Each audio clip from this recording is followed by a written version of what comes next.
So our second bell, please stand for the Pledge of Allegiance.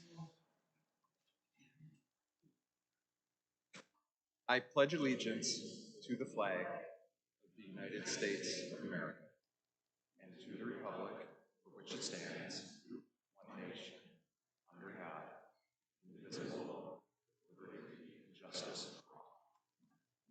Please remain standing and welcome Tom Gale, Senior Advisor at SVN Hintz Commercial Real Estate, to give our invocation.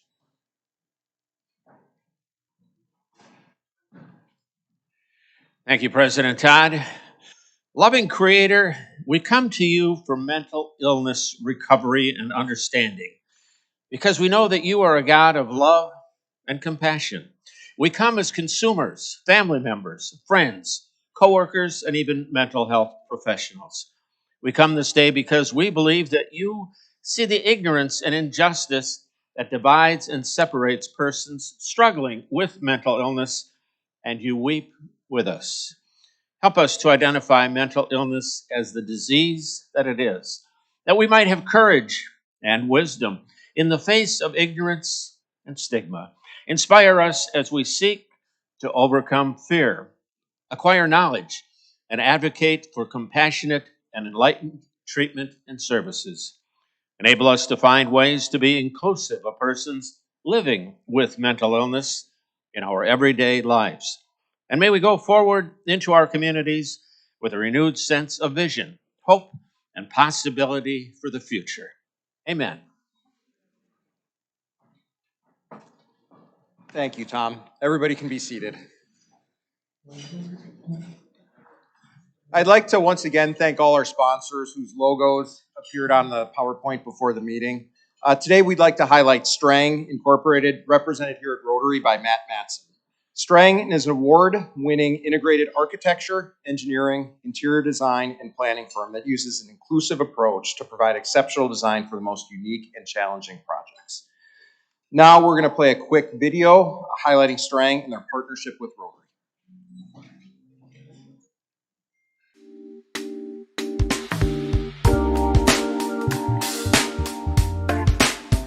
There are several reasons why it's appropriate and meaningful for us to be a part of Rotary. Rotary's values align very nicely with Strang's values and culture. When you look at the four-way test and you think about those questions, those are questions that align with Strang culture. Strang is an integrated design firm. We have in-house services, including architecture, engineering, interiors, a lot of specialty services. Our culture is probably defined by what we call design synchronicity. And design synchronicity is really the way we work together as a team with all these resources under one roof. That's a collaborative design culture. Because Rotary is based on relationships, and really that's the foundation of the organization. The same is true here at Strang as well.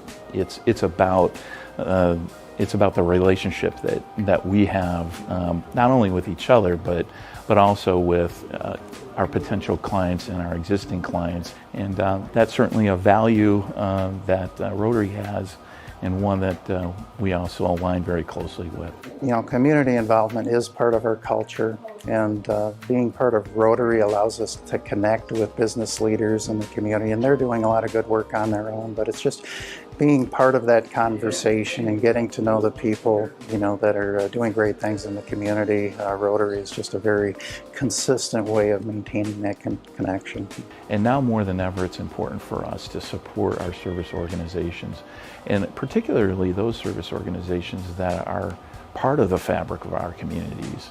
Communities need leaders, they need leadership, and we need people who are willing to roll up their sleeves, not only just write a check, but also roll up their sleeves and do the work of the community. And Rotary certainly has done that.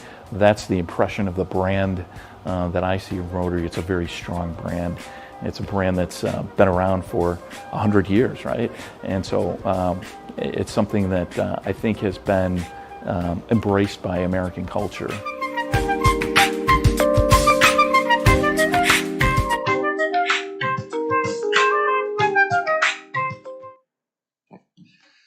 So thanks again to Matt and to Strang for their support and their partnership with Rotary.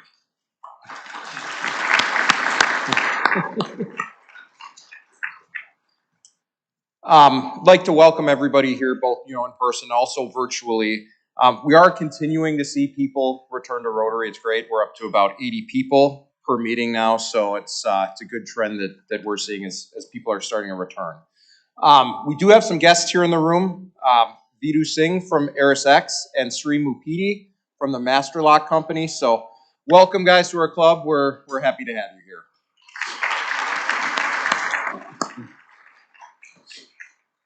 So we've got a great program today and a little bit by Dr. Greg and Dr. Eric, but we've got some club business to take care of first.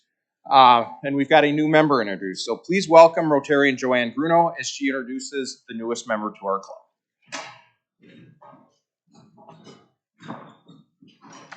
Good afternoon. Under normal circumstances, overseeing the health department in a city like Milwaukee, rife with the kinds of challenges that so many of our residents face, is not for the faint of heart. It requires commitment, a sense of responsibility, and a healthy dose of diplomacy. But it takes a very special kind of person to step into that role in the midst of a global pandemic. In her role as Commissioner of Health for the City of Milwaukee, Kirsten Johnson is responsible for all aspects of health in this community, including assessment of and plans to improve everything related to chronic disease, reproductive health, health disparities, child development and school readiness, and illness related to the home environment, and access to health services for all of our residents. She supervises a staff of over 300 and serves on the mayor's cabinet. Born and raised in Kenosha, Kirsten has a long history of public service both in the U.S. and internationally.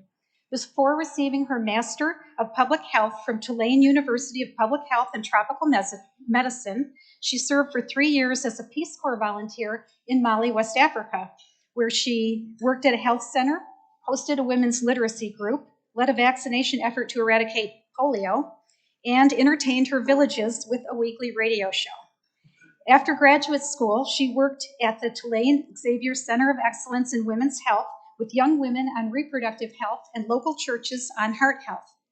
In 2003, she relocated back to Wisconsin to work at Aurora Medical Center, and subsequently she took a position at the Medical College of Wisconsin's Healthy Leadership Institute. In 2010, she accepted a role leading the Washington Ozaukee Public Health Office, where she remained until taking the helm of the Milwaukee Public Health Department earlier this year. During her time at Washington Ozaukee, she also held a 2-year fellowship through the Robert Wood Johnson Foundation in Health Policy and worked on Capitol Hill as a health policy advisor to Wisconsin Representative Ron Kind. She was a frequent presenter to Rotary clubs in Washington and Ozaukee counties. Kirsten has been a longstanding member of the Wisconsin Public Health Association, the Wisconsin Association of Local Health Departments and Boards, the Ozaukee County NAACP. She has received numerous awards and recognitions, including the Public Policy Forum's Intergovernmental Cooperation Award and the Lloyd D. Gladfelder Award for Government Innovation. Kirsten and her husband Dan live on Milwaukee's east side with their 3 children. Max is 15, Teddy is 6, and Mimi is 5. Normally, I would take a moment to share with you all the fun things that Kirsten likes to do in her spare time, but quite frankly, under the circumstances, that feels like a cruel joke. Please join me in offering Kirsten a warm welcome to the Rotary Club of Milwaukee.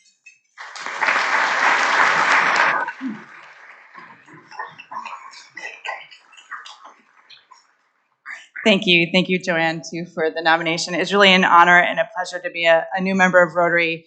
When I was 16, I spent a year in Germany as an exchange student through AFS, and we were always paired with the Rotary students who had these really great jackets and pins. And so for 30 years, I've been jealous, so I finally get my pin. So thank you. It's an honor to be here. Kirsten, speaking of your pin, welcome to our club. Thank you, Joanne, for the introduction. And Kirsten, welcome to our club. We're excited to have you. I'd like to thank everybody who volunteered this past Saturday at Feeding America as part of our Done in a Day program. We had 20 plus volunteers join us that included Rotary, Rotaract, and family members. And we successfully sorted through 17 pallets, which is almost 8,500 pounds of food. So Great job, everybody. I'd like to give a special thanks to Dorothy Kerr and Tom Sattler for making those arrangements. Our next Done in a Day opportunity is coming up, bell ringing for the Salvation Army on December 4th. So we will be taking the Milwaukee Public Market and the Metro Milwaukee, or the Metro Market on Van Buren Street. So December 4th from 11 to 3 o'clock, 1 hour shifts. We're doing 2 people per shift. Friends and family are welcome to join you. So please, through either the emails or the sign-up sheet on the front table, sign up for that. And, we're looking forward to that. Our next Rotarian tour is scheduled for a behind-the-scenes look at marathon machines, Wednesday, November 17th at 4 p.m. So typically we do those in the morning. This one is going to be at 4 p.m., so that may open it up for people who in the past could not make those morning Rotarian tours. Glenn Reed was a local Rotary guest speaker, and he founded the company originally in Silicon Valley, but has since moved their headquarters here to the Menominee Valley. So Marathon combined a washer and a dryer into a single full-size intuitive machine. There's still space to join that tour, so if you are interested, sign up either through the link that went out via email or at the registration table as well in the front. Finally, we talked about it last week. We'll talk about it again. We've had multiple members raise concerns about not being able to hear the programs. So, what we did is we put surveys on everybody's table. Those are marked by the table and the location in the room. So if you have an opportunity, please take a moment at the end to just give your feedback on the audio content. Those will be picked up at the end of the program, and we'll compile this data and really see, where we're having issues from the audio or not having issues, and continue to do what we can. Obviously, everybody's feedback means a lot to us in our programs, so thanks everybody in advance for the cooperation. Now, Dan Butchery, President and CEO of the War Memorial Center, will introduce our speakers.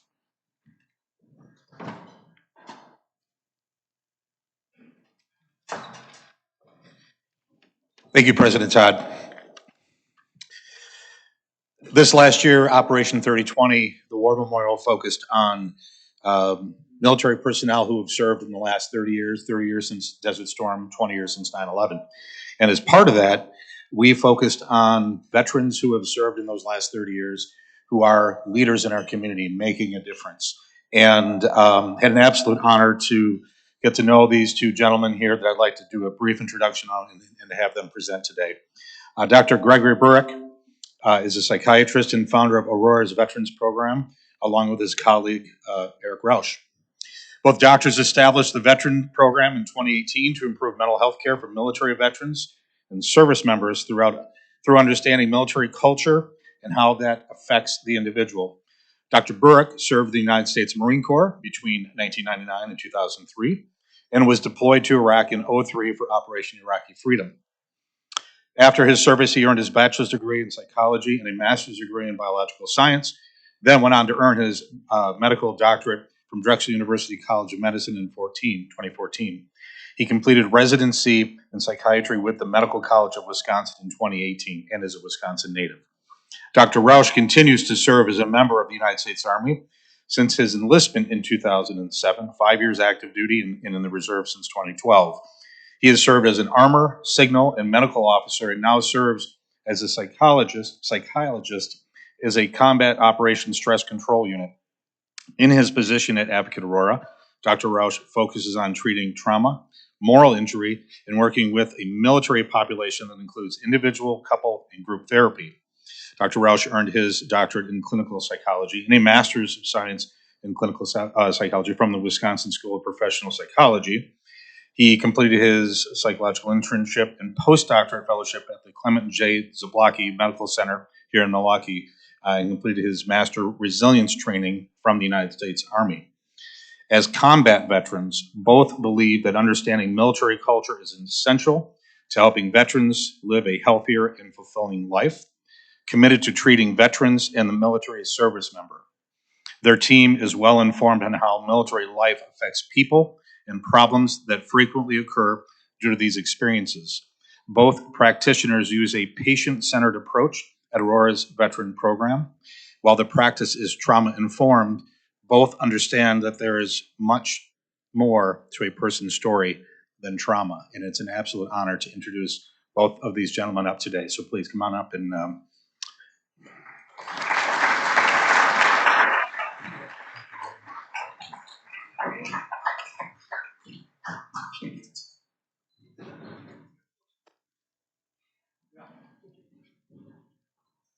All right, thank you everybody for having us. Thank you, Dan, for the kind introduction.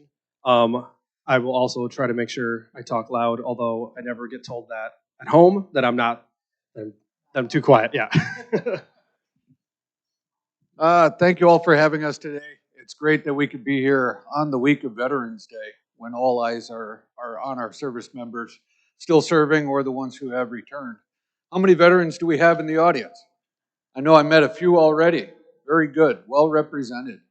So we're here to talk a lot about military culture, the experiences that we had, the language that we speak, the way that we operate, even our values are a lot of what we took from our military experience. And those things don't go away just because you take off the uniform. So thank you all for serving and welcome home for those of you who didn't get it. We wanted to tell you about what we're doing here at Aurora. Yeah, and not only just the military culture, just how it also affects the healing process and how we can leverage that or have it fight against it. So this is what we look like now, and this is what we looked like then. No giggles, huh? So when we started this program at Advocate Aurora 3 years ago, almost to the day now, we had to sit down and make a vision statement and a mission statement, and we had to learn what those were because we were not, this wasn't our background. So our vision is to make Milwaukee the most veteran-friendly city in the country, and also by proxy, Advocate Aurora the most veteran-friendly healthcare system in the country. And we think like, well, veterans go to the VA, and just to put this out there, we are not competitors with the VA. VA does an essential role. We can't even begin to replicate that.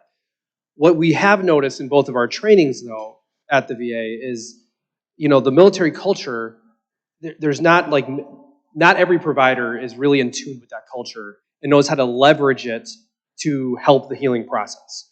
And that's what we're intending to do in our program. Yes, when we sat down to decide how this was going to work, treating veterans outside of the VA, we wanted to look at what was essential, what was different about being a veteran than treating a civilian or anyone else. And it really was the culture. So the program that we decided to set up is not about a diagnosis, though we're trauma informed, we know plenty about PTSD, also knowing about the other diagnoses. This is really about treating the culture. We've always found that veterans having those values and having those shared experiences do better together and treated within that culture, within that understanding. One of the biggest complaints that we saw in our training at the VA was actually that you don't get it, not saying to us personally, but to civilian providers. And to some level, that's true, as far as you never want to say you understand. You know, you want to say, I'm here for you. You want to say, tell me more about it, but not I understand. So we saw some big misses when it came to treating veterans without an understanding of the culture. And I think sometimes, I mean, everyone in here has various identities, whether it be for myself as a father, as a husband, as a psychologist, as a soldier, right? Some of these cultures clash, like when my 10-year-old wants me to play Barbies. A soldier, you wouldn't think that's something I would do. So we're trying to help identify and really embrace the culture and have it merge with the other identities as a person. So anytime we get in front of people and talk, we go back to this word, what is a veteran? Day one, our old boss was like, well, what is a veteran? And I started telling her the VA eligibility criteria, because that's what has been branded in my brain. Well, you have to have served at a certain point here and combat. We made it simple. So the bottom line is, depends who you ask. You know, I've had my wife's uncle come to me, and he was in the Navy Reserves for 12 years. He said, am I a veteran? And boy, isn't that a weird question, right? Yes.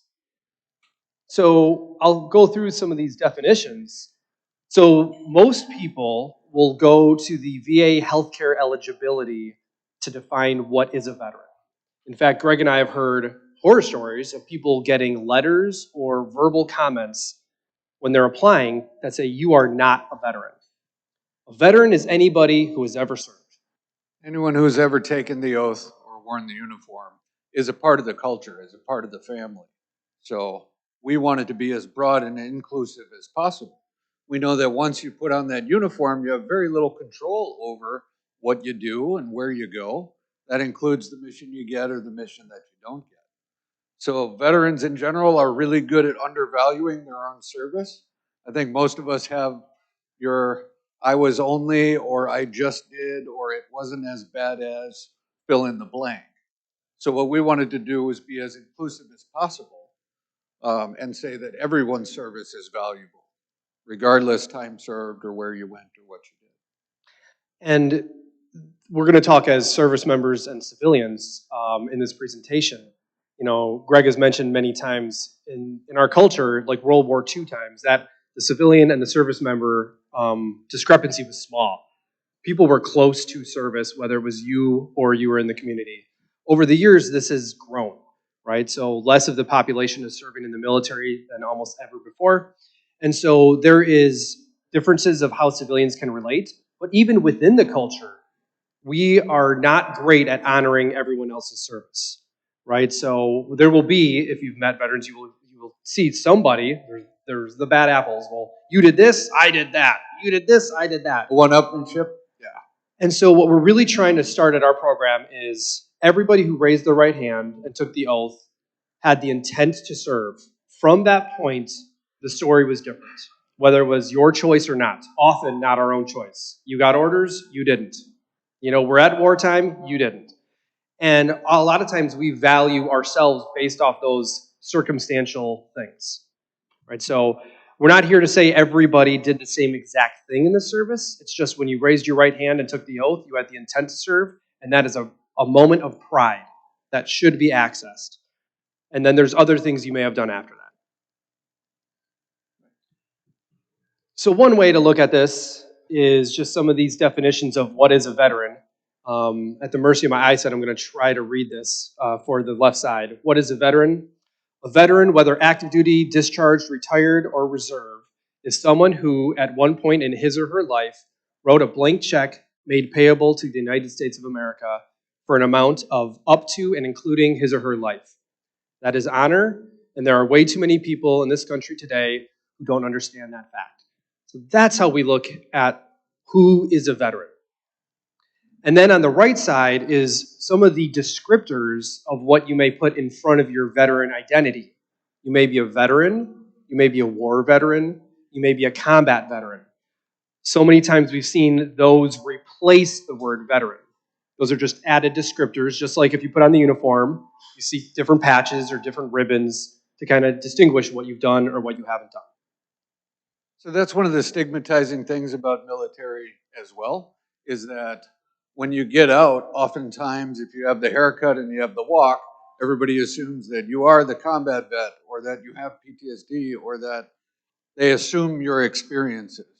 The military, and we teach plenty about military culture at the medical college in UW Milwaukee and other places. A military has almost every equivalent to a civilian job.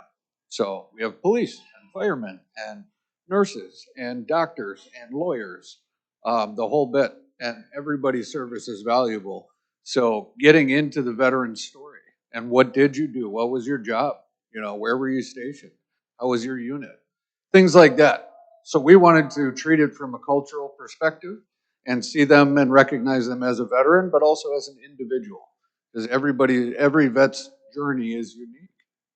What tends to happen is those who identify as veterans more outwardly are often the combat veteran or the war veteran because there's more pride associated with that.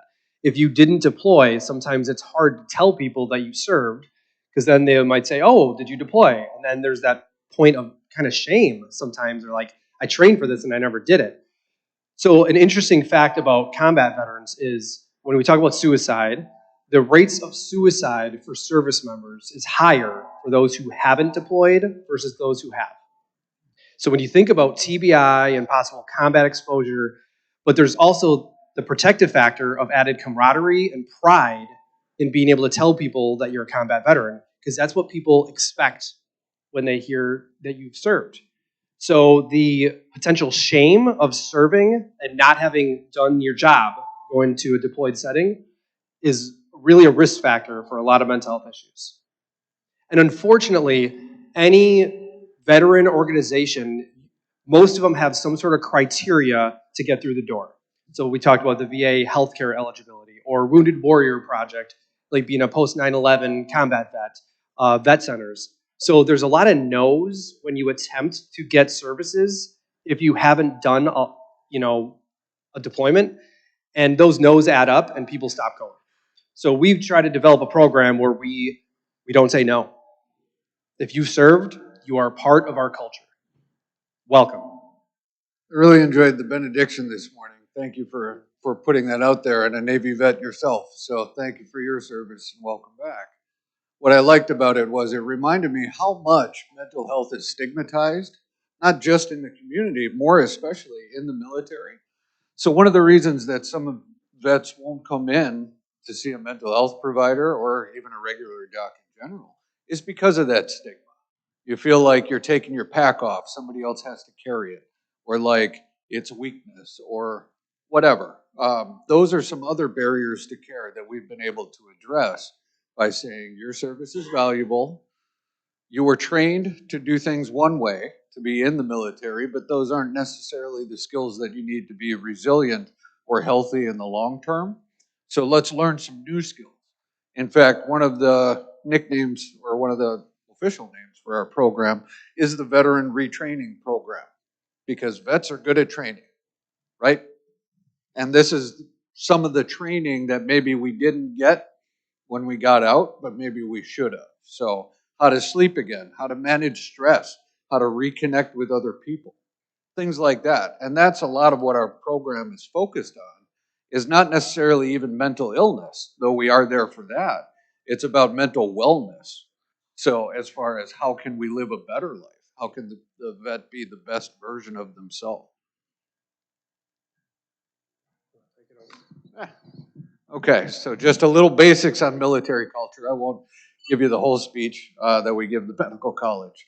But a lot of the things that we know, or you can Google, is the branches. I hope everybody knows we have 5 branches, 6 now if you count Space Force. Some of the ranks. Now this is where it gets a little confusing, but you may know private, sergeant, captain, things like that. And then some of you know many of the awards, the Purple Heart, the Medal of Honor, Silver Star, things like that. So these are important parts of our culture, but it really is just the tip of the iceberg. So this is the basic stuff to understand if you want to get to know what the military is, what that culture is. When it comes to the stuff that's lower down, where we want to get is underneath that iceberg. We want to get to the core of the person, of the veteran, understanding the values and the beliefs and the goals, the attitudes that they got out of service and that they continue to carry with them. And then there's some middle ground that we can talk about, or that I teach the medical students and residents, is about the symbols that we use and the mottos and the creeds. Those are ways of digging into what are the values. What are the values and the attitudes?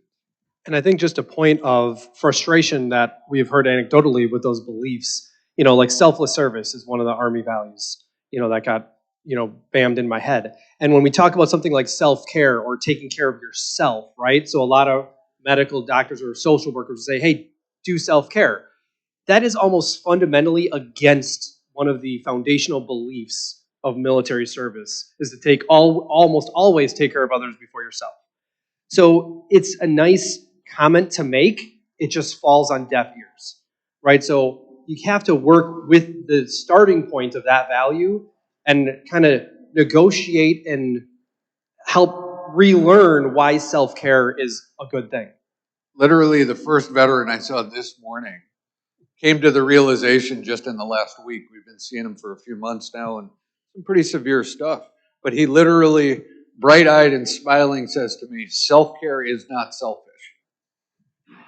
Just like the light bulb had gone off. And you could see it. that now he's actually focused on caring for himself so that he can continue to care for his family and his community. But it was that shocking because we are taught to sacrifice. Sacrifice is taking a loss for a purpose. So am I going to give up time with my family? Am I going to get injured or wounded or killed? Am I going to lose things? Yes, that's part of military life. Those sacrifices are willing to make the sacrifice. But it's for the purpose. And whatever your purpose is, keeping Americans safe, being there for your family and your brothers and sisters while you're serving. So sacrifice is a part of life in general, and I know all of you here know sacrifice as well. But it's especially, it is the mission often in the military. So where a lot of these frustrations can happen between civilians and service members is not speaking the same language. If I went up to a different culture that didn't speak my language and I'm giving them good advice, they're not going to know what it means. So when we say, hey, do self-care, without explaining it or translating it, that's what it is. It's gibberish. It doesn't make any sense. It doesn't go with their values. Another advantage that we have of being vets ourselves is we're able to make that translation.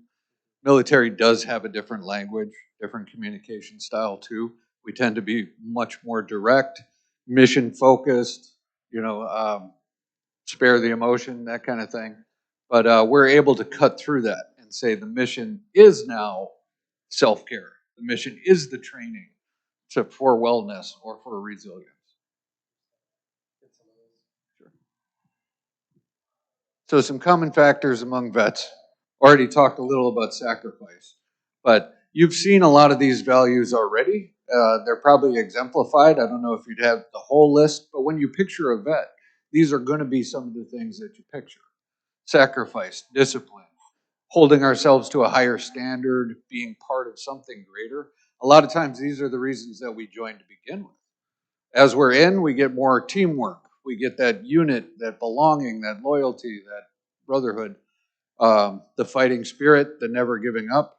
We were just talking with President Todd here about the value of having veterans as a business owner, what they can bring to the table. And you're seeing a lot of those up there. Some of the problems that you get, but also common in the military, is the suppression. Suppression is suck it up, push through the pain, push through the sleep deprivation, get the mission done at all costs. That's usually putting your own needs on hold.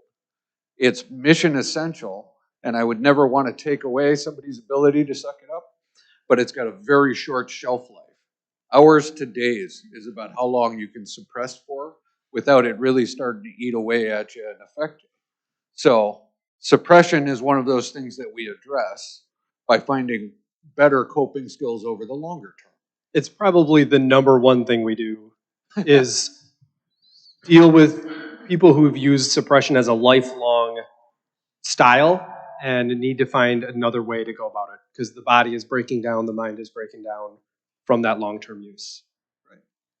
So this is a topic that's near and dear to my heart because it's what I did my dissertation on. So one of the reasons I got into this field is when I deployed to Iraq in 2009, 2010, it was the third deployment in that unit's history in the last 5 years. Now, it was my first deployment, but I saw shells of human beings. You look in their eyes and it was just like emptiness.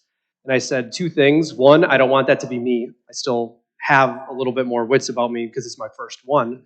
And two, how do I help? How do you help people who don't want to be helped? You know, it's so hard. And in my unit, I'd say the alcoholism rate was probably 90% and 95% wouldn't have got help. We used to call that work hard, play hard. Yeah.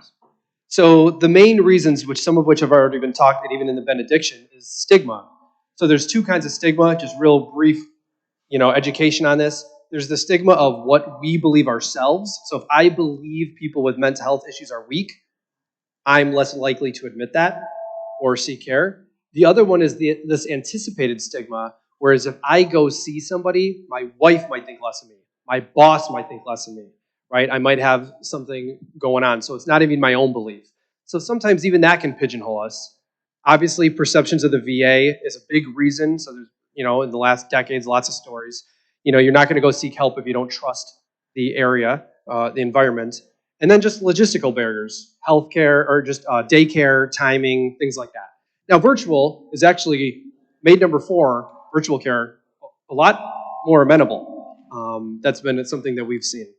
We were able to pivot very quickly. We had started about a year before the COVID outbreak, and everybody kind of had to pivot and get used to a new style of care. And we were, within the first week, we were able to switch to completely virtual for the next 6 months, and we were already back up to our full workloads, which was great. That was one of the opportunities that we had that other institutions may be a little slower at doing. But one of the great reasons being with Advocate Aurora is that we were able to make that flex. We've said a little bit about the VA. I don't want anybody here to think that there's anything wrong with the institution. We were talking about earlier here how Wisconsin is blessed with 2 very good VAs. I can't think of another state that has 2 good VAs overall, but it's an institution and it has bureaucracy. They have their own rules. We have our own bureaucracy as well. So that institution and some of those hoops that you got to jump through provide some of these barriers to care as well. We don't have any criteria other than somebody served, and that's it. And we're taking them at their word that they did. Nobody has taken advantage of that so far. Nobody's said, hey, yeah, I'm a vet. Oh, you're going to go see the vet program. Oh, no, thank you. So we take them at their word that they served, and because we're a part of the culture, we know the lingo and some of the stories, so we're able to vet that if it would ever happen as well. The fact is we get to see all vets. So you don't have to be service connected. You don't have to jump through all of the hoops. And that has allowed us access to a lot more veterans because vets tend to undervalue their own service and because the percentage of veterans has gone down over the past decades. When we get out, we lose a lot of what that culture meant to us. We lose the identity, we lose the uniform, the sense of purpose. But most importantly, we lose our unit, which if you're part of a good unit is like a family. You get a lot of support there, right? So we lose a whole lot of that when we get out. And that transition, military is full of transitions, but getting out is probably one of the hardest ones, if not the hardest one, because you're losing all that. So veterans tend to spend years in this period that we've been calling pre-hat. It's almost like you're kind of putting that experience up on a shelf for a little while, pretending you're a civilian again, just kind of trying to figure out who you are outside of the uniform and maybe get a job and family and those kind of things. But a lot of vets who are in that pre-hat, before you're ready to put on the hat and self-identify as a veteran, wouldn't be willing to go to the VA anyway, being that it's a veteran military government institution. So they're not yet ready to reintegrate or re-engage in that identity yet. So we've been able to see a bunch of pre-hat veterans, which has been amazing too. The slide that was just up there is there's a lot of pride that comes with military service. Regardless what happened while you were in and the experiences that you had. I would say 99% of the veterans that I've met are proud to have served, right? Regardless what happened. So being able to access that military identity, that veteran identity, comes with a whole lot of pride. And that's why we value everybody's service, right? We're not comparing anybody's service to one another. We're getting them to engage in that military identity. And when you do that, then you start to connect with other veterans as well. It's a launching point. It's a protective aspect, that pride. I mean, if you can access pride right now, you're going to be able to handle stress when you walk out that door, right? And so our program is built on identifying and accessing that pride as a tool to help. And so kind of wrapping this up, what can we do? So we obviously talked about our Veterans Retraining Program. So 3 years in, it started with just Greg and myself. I said it was kind of like 2 guys in a truck. We were just 2 guys seeing vets. Now we're at a team at about 11, moving up. In January, we'll take our 11th person. So the team is growing. And as quickly as we've been able to grow, the veteran population that's coming through the door is growing as well. We couldn't hire fast enough. So one of our primary goals is I don't ever want a vet to have to wait for care. My ideal is to get them in within 2 or maybe 3 weeks at the most. So we keep hiring, and Aurora has been very good about giving us more openings, more spaces, more people, so that we can grow as fast as people are coming in the door. The other thing we're doing, as much as we can, is reducing those barriers to care. Given our loose eligibility of just saying you served is really eliminating one of those barriers. We have one of these support groups, and we're going to be adding 2 more very soon. These are hard to continue because if I'm assuming many of you are in business, you got to keep the doors open, right? And it's hard to continually donate time to keep doors open. It is one of the foundations of our program, though, is to continue to reduce the barriers and allow veterans to toe the water. You come to a support group, you can even give the wrong name and just kind of check it out, right? That's a lot easier than making a medical appointment through your insurance. We're passionate about treating veterans. We're passionate about teaching military culture. Happy that you all were here today and allowed us to speak on it. So we have no problem making some of these sacrifices ourselves. Eric and I are at this veteran support group every week, and we'll continue on those missions. The people that we're finding as we grow our team are also very passionate. Certainly none of us are in it for the money. There's way easier ways to make money. So we're really there for the veteran and for this service. Another thing that makes our model of care unique is that we believe in units. Veterans and people in general work better, function better as a part of a unit. So re-engaging in that military identity, that veteran culture, is also about connecting with other veterans. So one of the primary focuses of our program, we have everything as far as individual therapy, family and couples, and other things. I can do medication and therapies as a psychiatrist. So we have all of that available. But one of the emphases that we have is actually our veteran classes. We have a set of 11 classes right now covering some of those coping skills and covering some of those other trainings that we probably should have gotten when we got out. So I give the healthy sleep class, I give the emotional intelligence class. Eric, you do mindfulness and coping with stress and PTSD symptom management and a few others. We just added a grief group, a grief class, because believe it or not, people do have to be taught how to grieve, especially because of that suppression, because of that suck it up. We get pretty bad at grief. We have a moral injury and guilt class. We have a women veterans group. So we continue to build these out because each one of these classes is focused on training. So it's not stigmatizing. Vets are good at training. But also each one becomes this little unit of its own, where the people who are in the class, the veterans, start to connect. They start to listen to each other, understand each other. So they start to function again within a unit. I know, aware of time, the last thing I would add is we're approaching Veterans Day, and a very controversial or just timely topic is, what to say to a veteran. The thank you for your service is, a movie made about it.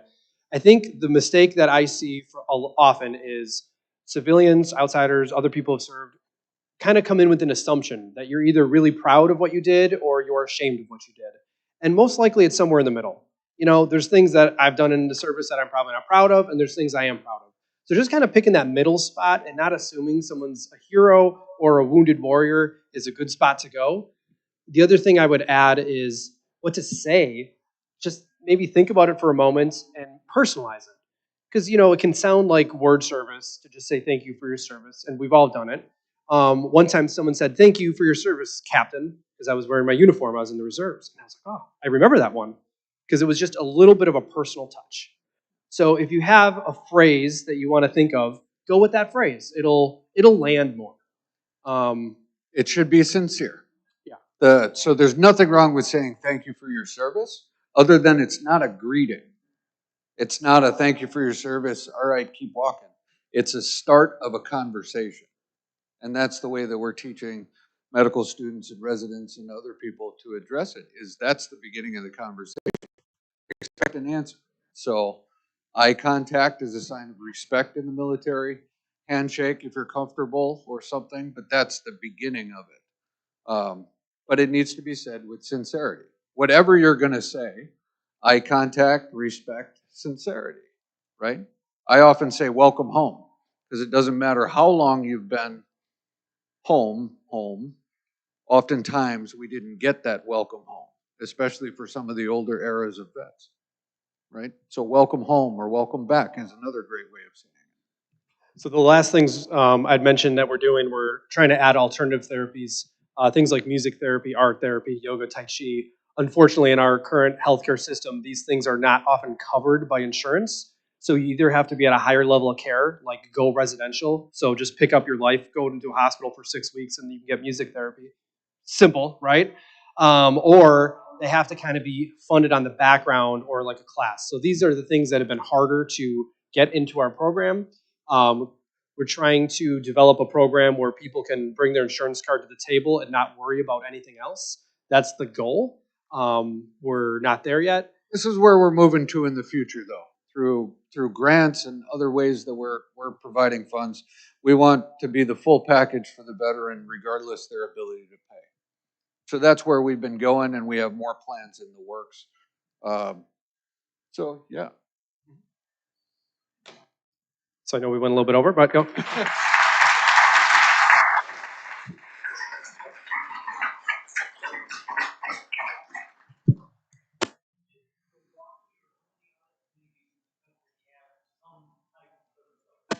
The question was, is this unique to Milwaukee, or how many other communities have this type of service? This is unique as far as I know. This literally was Eric and I sitting down or having some long conversations about what is a veteran and how is it best to care for them. There are other very good programs throughout the country.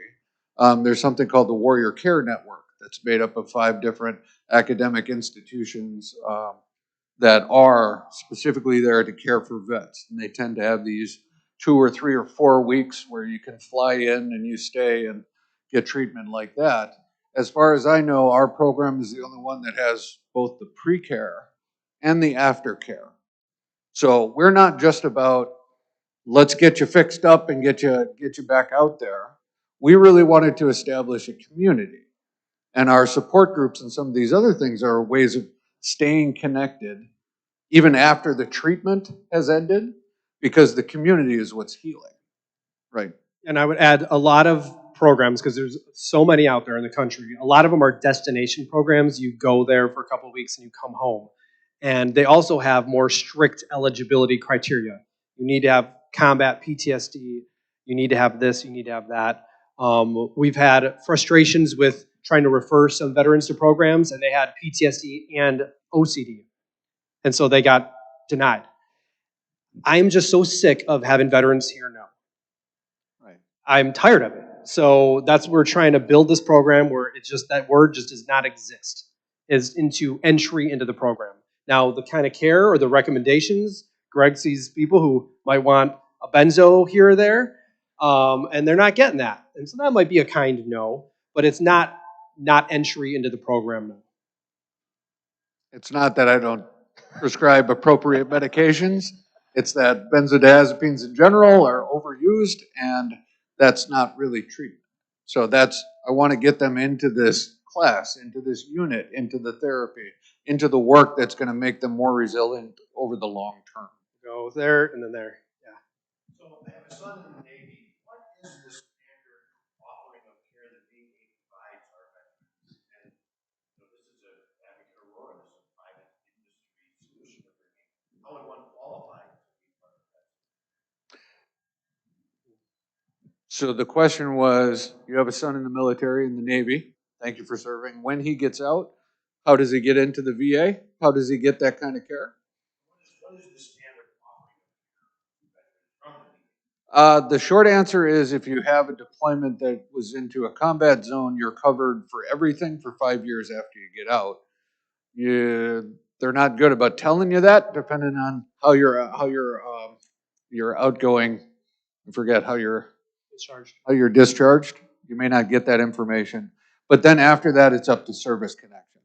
So sometime in that period after you get out, you go to a physical, you see everything that got broken or put out of place while you were in the military, that gets service connected.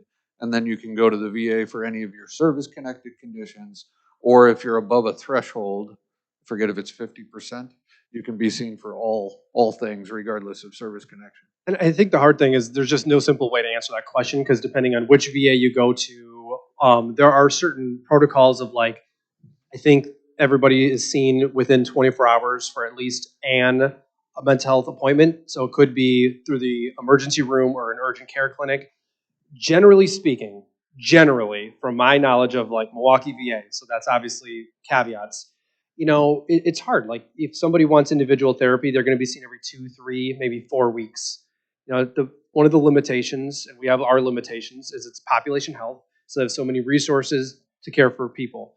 So it kind of depends on the flow and whether they recently hired people or didn't. So the actual care, it's going to be like mental treatments will be similar. The VA is a bigger ship, tends to change slower. So there might be some more innovative things that aren't being done there, although the VA has done a lot of innovative things for mental health care as well. Maybe a better way to answer your question is, when you're in the military, you have to jump through a lot of hoops. And there's a lot of vets who don't get that care or don't want to go to the VA because they're going to have to jump through more hoops, right? So that's another barrier. Question, sir?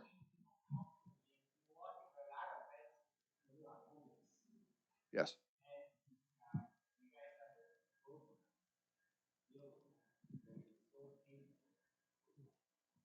So the question is, in Milwaukee, we have a lot of homeless veterans that are veterans. It's a very big issue. Does our program address that? Unfortunately, we don't directly address that. Like we mentioned, caring for veterans is a huge wheel, right? And the VA has a huge cog in that. We have a cog. There are other programs that are doing really good things. The CVI, Center for Veteran Issues, that's kind of their calling card. That's what they do.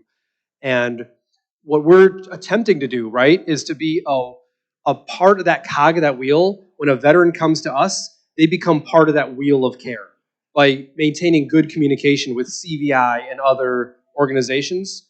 Because at this time, it's just not something that we directly offer. The veteran community in Southeast Wisconsin is already really strong. The veteran-focused organizations, there's a ton of them. They're just hard to find in general. So what we've been doing as we've been built is going to this meeting, going to that meeting, meet this organization. What do you guys do? What does this organization do? So we've built community partners to be able to provide for some of those needs. Certainly if we're the first one that's seeing this vet, we're going to do the best that we can to get them hooked up with any of the resources they need. Because as you know, if somebody doesn't have food, they don't have shelter, they don't have safety, they're in crisis. They're not ready for the type of mental health treatment that we will get into later on. We need to do resource management right now. So we're able to do some of that, but we're utilizing our partners in the community to get those things provided for. And we'll get to you in just a moment. So we're developing a two-way relationship, right? So we might see them and route them to these other resources. And given that it's us and the VA as the only two games in town to offer clinical care, we're being routed, a lot of them, upward. Because somebody goes to CVI and they need mental health care, we're one of the two phone calls to make. Yep. And without having to jump through the hoops. I saw a question there and a question there, just to respect everyone's time.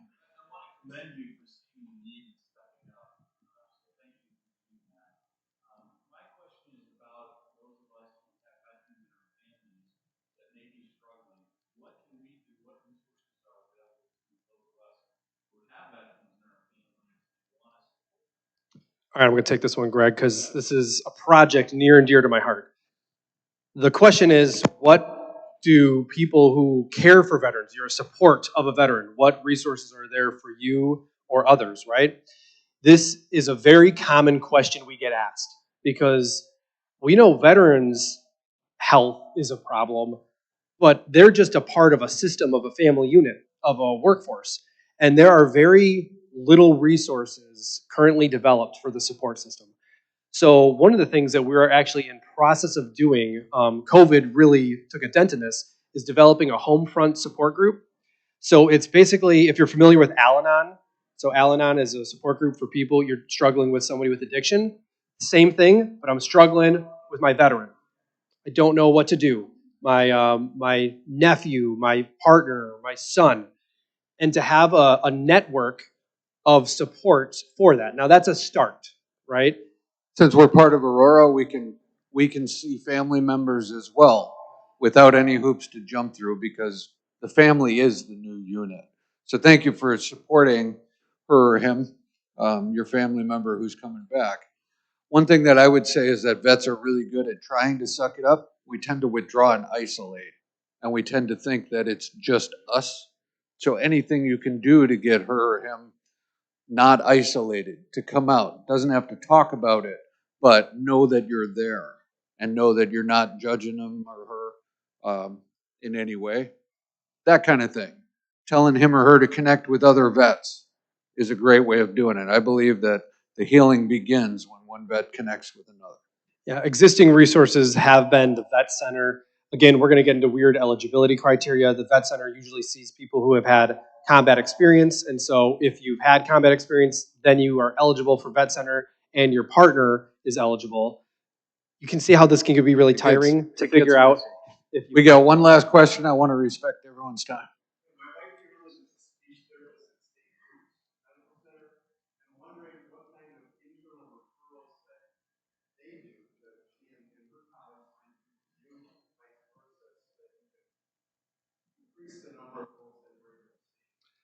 That's fantastic. He said that his wife is a speech therapist at St. Luke's. Thank her for serving as well. That's a hard job. So we've been able to, because Advocate Aurora is a pretty big system, we've been able to make a lot of connections like that within our own system, not just for them to send vets to us, but it's opportunities for us to educate our own people in how to treat vets in the primary care setting or in the surgery setting or wherever else it is.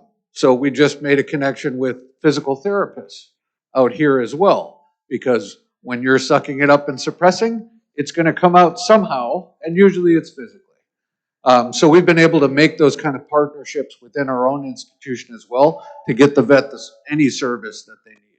Yeah, so the short answer is in progress and absolutely something that requires attention is that flow. All right, bell's about to ring. We really appreciate everybody's time. So thank you for coming and listening, and happy Veterans Day to those who serve. All right.